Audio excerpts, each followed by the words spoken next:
कान का पिन्ना है, इसको पास में ले कान की कैनाल है, कैनाल से अंदर ये कान का, ये जहाँ मेरा पॉइंटर है, ये कान का पर्दा है जो कि यहाँ से 3.5 सेंटीमीटर अंदर होता है। और जो कान का वैक्स जो है वो सिर्फ आउटर 1/3 में होता है और इनर 2/3 खाली रहता है। तो हम जॉनसन बर्ड लाइव है क्या? या कान में पानी चला जाए या कान में सिरिंज से साफ करते हैं, तो ये जो वैक्स सिर्फ आउटर 1/3 में रहता है, इस जगह पे रहता है, ये अंदर पुश हो जाता है और ये जैसे ही अंदर पुश होगा और कान के पर्दे को टच करेगा तो किसी भी मरीज को बहुत असहनीय पीड़ा होती है। तो सबसे पहली बात यह है कि इस कान के मैल को नहीं छेड़ना। अगर हमने इसको कान को छेड़ दिया, कान के मैल को छेड़ दिया, तो कान में जो एक ऑटोमेटिक सिस्टम है कि जो वैक्स एक्स्ट्रा बन रहा है वो अपने आप और हमें एग्जैक्टली उसको निकालने की कोई जरूरत नहीं, उसमें व्यवधान आ जाता है। जब जो उसका ऑटोमेटिक सिस्टम जो है उसमें व्यवधान आता है और उससे वो वैक्स वहीं का वहीं इकट्ठा होने लगता है और उसके कारण जो आपने कहा कि दर्द होता है और निकलवाने में तो बहुत दर्द होता है। देखिए, आप कितनी महत्वपूर्ण बात बताई डॉक्टर साहब ने कि कान को क्लीन करने का भगवान ने एक ऑटोमेटिक सिस्टम डेवलप किया है। यदि आप इस कान के मैल को कान के अंदर के हिस्से में नहीं पुश कर देते तो फिर वो अपने आप खुद ब खुद बाहर आ जाता है।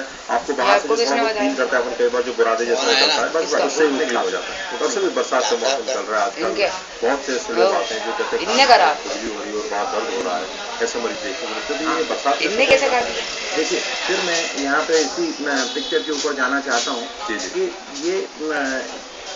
ये कान यहाँ से यहाँ तक ये इतना हिस्सा, ये 3.5 सेंटीमीटर का हिस्सा है और इसको अगर हम यहाँ देखें इधर, तो ये 3.5 सेंटीमीटर का हिस्सा है जो कि अंदर से बंद है और इधर से एक तरफ से खुला हुआ है।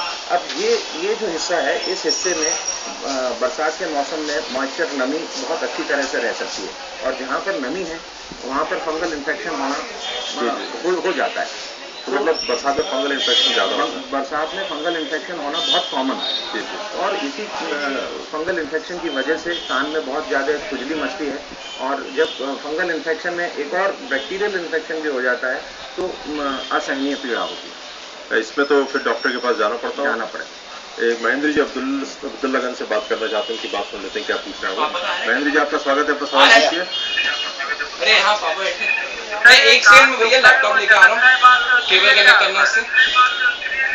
ले जल्दी ले आओ। जो चटक मारता है उसके लिए क्यों चटक मारता है, बोलते हैं साहब कान बड़ी जोर से चटक रहा है।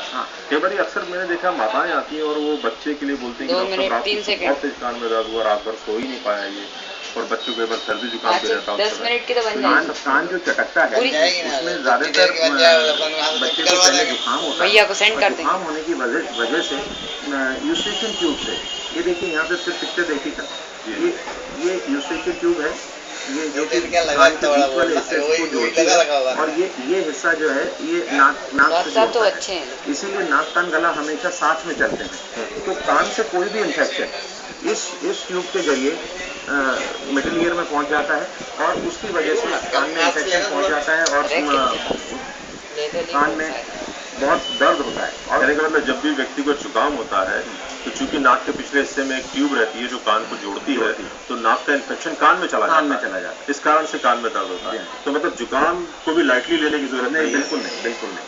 और बच्चों के अंदर क्यों होता है डॉक्टर साहब ज्यादा?